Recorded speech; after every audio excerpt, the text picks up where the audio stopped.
More Americans are renouncing U.S. citizenship and giving up on the United States for good. And it's not just because of taxes. Today, we're going to share with you many of the reasons why Americans are handing back their passports. We're going to bust the myths, and you're going to learn whether this is right for you.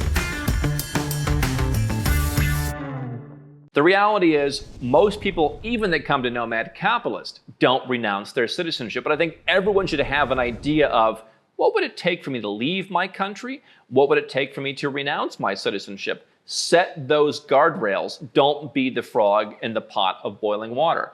But there's an article I found in Fortune magazine recently. I was in Fortune magazine recently, not in this article. More Americans are renouncing their citizenship. Here's who is leaving and why. And you're going to see a few characters here that go against the stereotype that the media and the politicians who want your money want you to think is leaving. The first one is in 2014, a gentleman named Fabian was 29 when he received a letter from his bank that left him in shock. For one thing, he was a French citizen living in France. There was no reason he thought that his bank should be requesting his US Social Security number. At the time, he wasn't even aware he had one.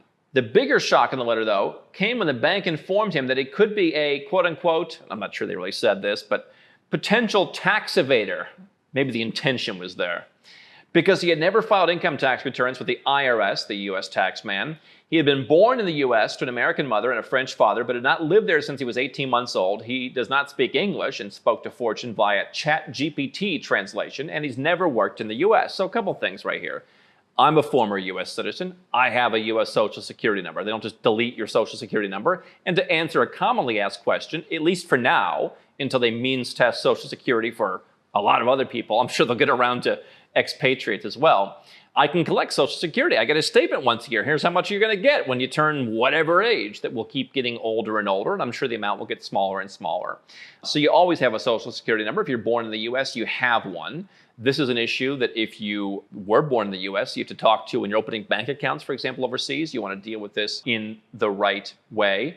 But what's interesting is he was born in the United States, birthright citizenship in the U.S. and many other American countries. Means that's all it takes. When I gave up U.S. citizenship, how did you obtain U.S. citizenship? It says on the form, birth in the United States. My parents are American. That is totally irrelevant. The fact that his mother was American, totally irrelevant. Now, had he been born in France, his mother could have gone to the embassy and applied for him to obtain that U.S. citizenship, certificate of birth abroad. But he was born in the U.S. He is an American citizen. He's a U.S. citizen until he chooses otherwise. And if you have kids in that position, by the way, the time for them to make the decision and get out of all this is when they turn 18. You can't really renounce most cases before that, but you can renounce at 18. And for someone like this, probably would have been something to think about. But Samuel is now 39. He's a so-called accidental American, someone born in the U.S. who's not spent much, if any, time there. Boris Johnson, the former prime minister of the UK, was another one who lived in New York the first couple of years of his life. Obviously, he does speak English. He lives in England. But he sold a house in London that I believe was not liable for capital gains tax in the UK because it was his primary residence. Well, not so. In the U.S., IRS asked him for the money, and I believe he eventually gave in and paid and then renounced. A whole bunch of stories about Boris Johnson and his renouncing. But accidental Americans may have no connection to the country, but are still on the hook to file and pay U.S. taxes. Why? Because the U.S. has citizenship-based taxation. People get this wrong. We help Americans legally, properly, reduce their taxes, particularly entrepreneurs, investors as well, reduce their taxes by moving overseas. In some cases, depending on how international you are, you can pay zero tax as a U.S. citizen living overseas. Most folks can save between 75, 80, maybe even 90%, depending on where you live. So you can reduce your taxes as an American, but you are always on the hook. You are always a tax resident. Everyone else in the world, now France, ironically, is talking about perhaps adding a similar policy. We've covered that a couple times, where they will tax you no matter where you live, also under certain criteria. But for now, if you're French, you can leave. And by the way, if you are French, I suggest perhaps you contact somebody like Nomad Capitalist, because the way they're going to put together their potential citizenship-based taxation law is, have you lived here recently? And so better years too early than a day too late to get out of a country like France. You can go to nomadcapitalist.com/apply and learn how Network and our team can help you. But if you're an American, you're liable for tax no matter where you live. Yeah, there's treaties. Yeah, there's different things that work to make it a little bit easier. especially if you live in another high-tax country like France, but it's a pain.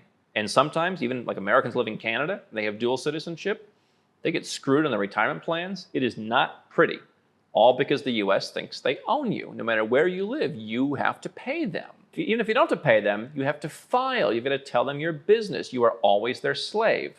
Samuel said he would renounce his US citizenship, but after years of stress and campaigning, he refuses to pay the fee to do so. I'm a bit more pragmatic than Samuel in this regard. I gladly paid the $2,350. And by the way, they were nothing if not professional. I always say that. The people who were actually there, I'm not saying everyone at the embassy is professional, but the people who handled my expatriation, and most of the people I've heard have expatriated, professional, even nice, I would say, honestly. And I gladly handed over, with a smile on my face, the $2,350, and I appreciate them being nice about it. Samuel says there's no question of me paying $2,350. He just doesn't want to do it. I'm all for principle. I think that people who say, oh, you know, people renounce to not pay tax, for me, and we talked about this in my video, the real reason why I renounced, you saw that come out recently, it's not about taxes. Now, could it be about the principle that I don't agree with the one country in the world that thinks not just with taxes, but with regulations and who I do business with and all those things? Do I think the principle of that is wrong? Yeah, for me, it's more about standing on principle, not just around the taxes, but in all the ways the US thinks, hey, you were born here, you owe us for life. We own you. You better do what we say. Oh yeah, you live in Asia? You're not allowed to run your business like it's an Asian business. You've got to run it like it's an American business because you're our citizen. I fundamentally object to that. He objects enough, he won't pay the $2,350 fee. But every year, the article continues, thousands of Americans, accidental and otherwise, decide they've had enough. 7 years ago for me, by the way, no regrets, feel much better about it. Even respect the country a bit more, knowing it's not mine. Tired of what they view as greedy US tax collectors and a meddlesome bureaucracy. And again, I think it's more the latter. We have clients. Hey, do you want to renounce? No, I'm happy to pay. I'm happy if I have to pay 10% and I'm living somewhere where I'm happier, I'm happy to have the option. Yeah, if you really love the US, you may not agree with the policy, but you might pay 10%. Samuel never really lived in the US. He was just born there. I never really connected with it. So yeah, like why would you pay 10% for a place you don't like? You know, it's like guys get divorced and they're paying alimony. Like, hey, I'd be happy to donate the money to a charity, but I'm tired of that woman. I don't want to give her the money anymore. Like, it's the same thing, right? It's alimony, basically. I don't want to live here. Why would you pay alimony? Well, if you like the place and you want to go back, hey, maybe a deal with it. So the meddlesome bureaucracy to me is the bigger issue. You come to us, we can help you reduce your taxes overseas. They take the most drastic of steps, tearing up their passport and renouncing their citizenship altogether. Okay, in all fairness, nobody actually tears up the passport. You go in, you hand it to them, and they send it off to the State Department, and very rarely anymore do they return them. They generally shred them and off it goes, which is why I tell people, get pictures of all the pages because you never know what stamp or whatever you'll need. Exactly how many do so is difficult to quantify. The IRS publishes a quarterly list in the Federal Register of those who have expatriated, the so-called name and shame list is what they call it. But it's not up to date. Many of the people whose names were published this year have actually renounced their citizenship more than a year ago. Imagine the US bureaucracy is inefficient and out of date. Still, more have been doing so in recent years. According to a 2020 survey of government data, 5,816 Americans renounced their citizenship in the first half of that year alone, a more than tenfold increase from the last 6 months of 2019. And we told you all back then, I think at one point, and we had a crack team kind of getting all this data. At one point, there were only 6 embassies that were even open for renunciations. Like one of them was in Chad. Like literally, we had a guy who renounced he wasn't our guy, but he messaged us and he said, I just renounced in Armenia, which is one of the ones that was open. He said, do you know that Nomad Capitalist guy? Because they're like, you know, how did you find us? Like only the weird embassies are open. Like we didn't actually want anyone to renounce. Like we wanted to use the pandemic as an excuse. By the way, what was happening during the pandemic? Crypto was going crazy, right? Bitcoin was going crazy, especially in 2021. Imagine if you had to pay a lot of extra exit tax because you couldn't renounce. So much for that fundamental belief that anyone can leave their country, enter their country, and give up their nationality that all these countries signed up for at the United Nations. They don't actually believe the things they say. Shocking. Shocking that you'd be patriotic to a country that lies to you and says they're actually there to support you. And then the embassies are actually open to do other business, but not to take renunciations. While many people's net worths were ballooning and probably they cost a lot of money. Anyway, to me, that's more the reason why you want to do it, is the fact that when you want to do it, they make it difficult. Better years too early than days too late, I say. Those who try and renounce their citizenship quickly discover the process is harder and more expensive than it looks. Well, that's why Nomad Capitalist exists. If this stuff were as easy as it looks, people wouldn't be going to nomadcapitalist.com/apply. It is often a years-long process that could drain thousands of dollars or more, depending on the individual. The ex-American could also face unintended consequences, like not ever being allowed to visit the US again. I don't think that applies to almost anyone. We have very high-level CPAs and attorneys that we work with. Obviously, we've got a lot of experience on the softer sides of expatriation. They do the tax stuff. We've got a whole network of people here. I don't think anyone's even seen one case. Now, maybe you shouldn't start a YouTube channel and be a loudmouth making 3,000 videos talking about this. Maybe you might start to piss them off a little bit. But short of that, I think you'll be treated probably the same way as everybody else. If you're from a country that doesn't have visa-free access, they'll put you through the ringer. And if you do have visa-free access, they'll probably let you right in.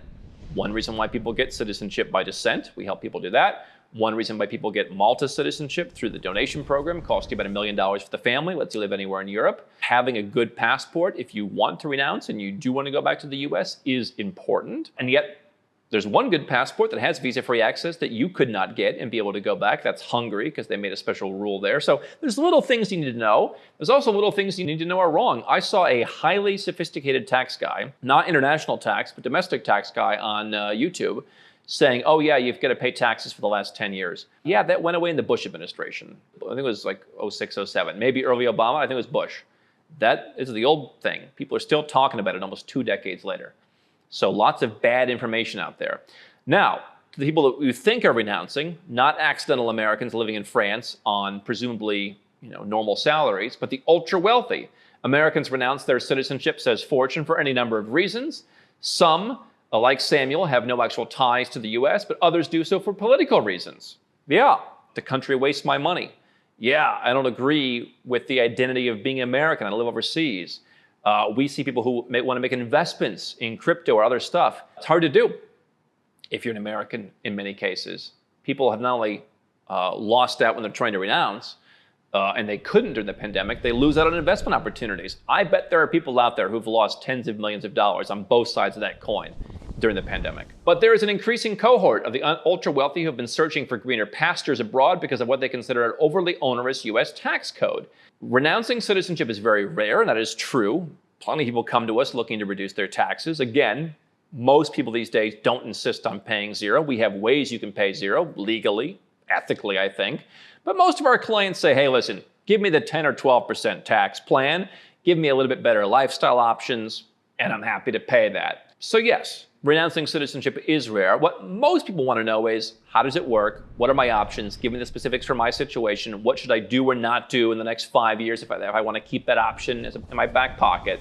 But the ultra wealthy, it says, are more likely to acquire second citizenships or residences in places like Portugal or Malta than give up their American passports completely. Now, keep in mind, you can have as many passports as you want. If you're an American, you are an American for tax purposes. And so somebody once tried to tell me, oh, I opened that bank account on my other passport. No such thing. You are required to disclose to a bank or a financial institution when you hold US citizenship. There's no like, hey, here I'm American, here I'm St. Lucian. Doesn't work that way. The reason you want to have a second passport or multiple second passports, as I suggest, is so that perhaps one day you can not have the primary nationality that's causing you all the grief. And I think it won't just be the US in the future. I think other countries like Samuel's home country will eventually do that. So for me, being Maltese is a backup plan to be able to live anywhere in Europe, because European Union citizens can live in each other's countries, and plenty of those are tax friendly, including Malta, but maybe you want to be Maltese and then go and live in Switzerland. And you get a better tax deal as a Maltese citizen than as an American citizen. We had one client, he got an ROI in like 3.5 or 4 years from making the donation to Malta and then living in Switzerland as a European citizen rather than as a US citizen. He ultimately gave up the US citizenship because he realized, why do I want all the hassles of this? I have hundreds of millions of dollars. He is the ultra wealthy. And yet, for me, if you plan on renouncing and you can afford it, I would want some kind of European or other high quality citizenship. If for some reason you want to live in, or your parents were Chilean, you could live in Chile and that would be pretty much as good as a European passport. You'd have access to live in a different region of South America rather than Europe. You'd have the ability to go back to the US. Maybe if the Chilean crime rings continue, maybe that'll end. But you want some good passport if your goal is returning to the US. My goal was never to return to the US. I have said I probably will never go back. And I don't mean to live, I mean to set foot. For me, it wasn't important. But yeah, Americans who think they might give up their citizenship, what I would advise you is, maybe it's better to bite the bullet and donate the nearly $1 million to Malta. Get it for your wife or husband. Get it for all your kids. Everybody has the chance for the rest of their lives and their kids and their kids and their kids to be European in a country that's not as crazy with taxes as France. And that's something that's an option. Or you go to Portugal, you go the golden visa route. They've been slow, but there's been some improvements, I think, made in how they handle that. And then the Portugal way is you learn the language and you get the passport in 6 years. Rather than give up their American passports completely. I think that what you want is a plan of if things get bad enough, what would I do? And you can put whatever restrictions on that you want. But I think everyone who's concerned about taxes, who's concerned about freedom, who's concerned about estate tax issues, I think they should have a plan. What happens if my primary nationality goes crazy? And if you did that, yeah, some people, like myself, would say, I'll get St. Lucia, I'll get a couple other obscure countries that I like, and I don't need to go back to the US. And if they'll give me a visa, great. But if you care, if you got a family, you want that better passport.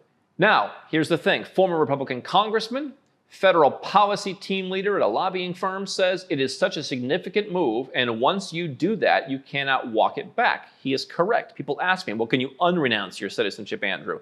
No, it is permanent. It is done. Again, to their credit, they walk you through the whole process. I have nothing against the people who actually do the process with you, who do the appointments at the embassy. They walk you through, hey, listen, there's no one doing this. Make sure you're not under duress. Make sure you understand you're done. Now, you can attempt to immigrate to the United States like anybody else. There's an EB-5 investment program that's an immigrant visa, which means once you're back in as a green card holder, you're back in the same tax net, but you can't vote. You don't have the same privileges as a citizen. You actually have to be there. You can't take extended periods off, or they could cancel your green card because the U.S. is not a back pocket residence. So, are they going to let a renunciant do that? In some cases, yes, and in some cases, no. There's other ways you can get back in that are not tax related. There's non-immigrant visas or effectively residence permits you can get that don't bring you into the tax net and yet will not lead to citizenship generally.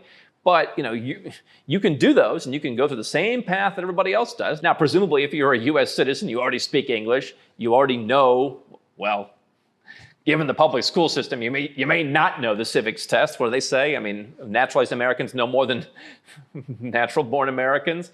But theoretically, you could get the citizenship back if you can get the residence permit long-term to come back in. But you cannot unrenounce your citizenship. There's no temporary renunciation. There are some other Western countries that if you had to give up that citizenship to have both, I think Australia, we had an Australian Malaysian once, and if he had to give up his Australian citizenship to claim Malaysian during some window, he can go back to Australia and get it back. The US does not have that. Once you are out, you are out. Now, where I disagree with the former Republican congressman is it's not like you can renounce your citizenship for a year. Yes, that's correct. So don't do it because of Trump. Don't do it because of Kamala or Biden. Don't do it for politics. And by the way, don't think they care. I'm going to show them I'm tired of the war. They don't care. They don't care. They don't agree with you. They don't get it. They don't care. Do it for yourself. Don't do it for a politician. Do it for yourself for the rest of your life. Where I disagree with him is he says, in a world that is less and less stable, having that blue passport is a pretty wonderful thing. Well, I think it's partially less stable because of the United States, and I think more people aren't realizing that. The U.S. is not picking people up from the embassies in helicopters anymore. Those days are gone. You call them and you say you were robbed or you're in ill health. It goes to voicemail. They're not going to help you. They're not going to do much of anything. Like this idea of consular services. There are some countries that do a decent job. They're generally the smaller countries. I've talked to ambassadors from some countries, and they've told me some of the stories. I don't see the U.S. doing that. I've sat in the car with people who are calling and saying they have some grave problem. Can you help me in a foreign land? Yeah, I don't know. Leave us alone. We're busy. I don't know why you would put up with all the restrictions to, what, bet on the come that one day some person at an embassy will pick up the phone and help you? The U.S. government is not designed to help you. It is designed for the donor class. It is designed for the elite. And I don't care how much money you have. I'm not in the donor class. I'm not in the elite. I don't know any senators. I don't have any special pull. I'm just a guy who made money. The vast majority of it outside of the United States. And so I don't know that a blue passport's a pretty good thing. In fact, quite frankly, I'd rather have one of those, Malta passports and be able to use any European Union embassy when I go somewhere. Even in some cases, you can use the British embassy if you have a Caribbean, a Commonwealth country passport, like the Citizenship by Investment programs that we help our clients go through. I don't think having a pretty blue passport is much of a thing, and I think people are often stuck in the way things were 50 years ago. There's talk other people fear the rise of anti-Semitism, anti-LGBTQ, anti-minority sentiment in some parts of the country. So some people are looking for that. That may not be an issue you want to renounce your citizenship for unless you think they're actively going to persecute you. Now, for me, I just felt like I don't identify with the country. I didn't want it hanging around my head. I just wanted to say I've detached myself from it. And if you think the country as a whole is just against you as a person and your identity, then maybe renouncing citizenship makes you feel better and make sure you have a plan to where you're covered, where you're going to live, how you're going to travel, what your passport is. If you just think, hey, I want to live overseas because people where I'm from are jerks towards, LGBTQ or Jews or whatever else, I don't know if that's, it's a personal decision, and I would certainly help you do whatever you want to do, but I would want to make sure you understand the consequences because, again, there is no coming back. Others, of course, renounce citizenship as a reaction to double taxation, that the U.S. taxes based on citizenship and not based on residence. People often misunderstand it in other countries. Oh yeah, Germany already does this. No. Germany taxes you on everything you make anywhere in the world when you live in Germany. Canada the same. France the same for now. Australia the same, although they're kind of making it harder to leave. Every other country has a residential system. You live in that country. For example, you live in Canada and you invest in a Singapore stock that pays a dividend. Singapore does not tax that dividend. Canada will. Why? Because you live there. But a Canadian living in Singapore will not pay tax because they are a tax resident of Singapore. And so the opportunity is to exit the tax system. The more time I spend outside of my home country, the more I realize to some extent you are opting in to your country's tax system. Don't like the taxes in Canada? Pack your bags and leave. You have a choice. Americans have less of a choice. While tax benefits are not the biggest driver of interest, says one firm, these benefits do play a role, and the U.S. double taxation policy adds an extra level of complexity for U.S. citizens, and that sometimes pushes people to renounce their citizenship. Yeah, sure, cherry on top. For all the other reasons, you don't have to pay taxes anymore. For me, as someone who's ultra diversified, has investments, bank accounts in different places for various reasons, and particularly because I'm like a walking R&D machine for this company and I try a lot of stuff out, filing those forms in the US every year, yeah, it causes your heart to skip a beat because I want to do things legally. I want to follow the law. I am the goody two-shoes of the offshore world. If there's a law, I will follow it. If I don't like it, I will try and go somewhere else. There's plenty of people in our industry, get a Mexican passport in 1 month. We heard from someone, they came and told us the sales pitch from one of these guys, it's technically not illegal, but it's also kind of illegal. Like that was the pitch. Those guys are not the goody two-shoes. No, you cannot get a passport in 1 month. You cannot. But I'm the goody two-shoes. I like to do things properly. Sure, renounce for all these other reasons, and once you're done, you don't have to file this form that causes you to get anxiety for a week and take how many hours out of your year, because you wanted to file it properly. Sure, cherry on top. But the bottom line is, if someone's going to renounce citizenship, there's a myriad of factors involved. I think fairness is a big one. I think people feel upset. Their country that they thought was on their side, maybe they grew up being patriotic. Now they're like, I can't even leave without having to pay. And you have, some people saying, I'm not even going to pay the $23.50 renunciation fee out of principle. Now, there's some people saying Trump wants to get rid of this tax. We have a separate episode on that. Go and watch that if you're interested. We put that up back in September. And so, Nomad Capitalist, we don't judge. We have many clients who want to keep U.S. citizenship. They're happy to pay something for the privilege. We help them. We help people move to Puerto Rico. We help people move all over the world for tax savings and other reasons too. But I have personal experience. We have experience. We've got a network that has a lot of experience in making sure you do this properly. Whichever direction you want to go, there are steps you have to follow. It is not simple, as the article says. Go to nomadcapitalist.com/apply. I believe we have the most holistic approach. I believe we have the most human approach to doing this, and we'd be happy to help you, whether you want to stay or whether you want to go. This is Oman, and today we're showing you luxury living in its beautiful capital city of Muscat.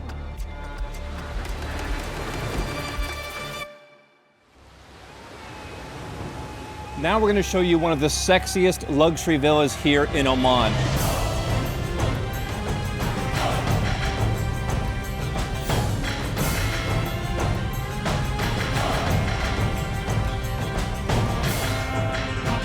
We're going to show you how to live like a king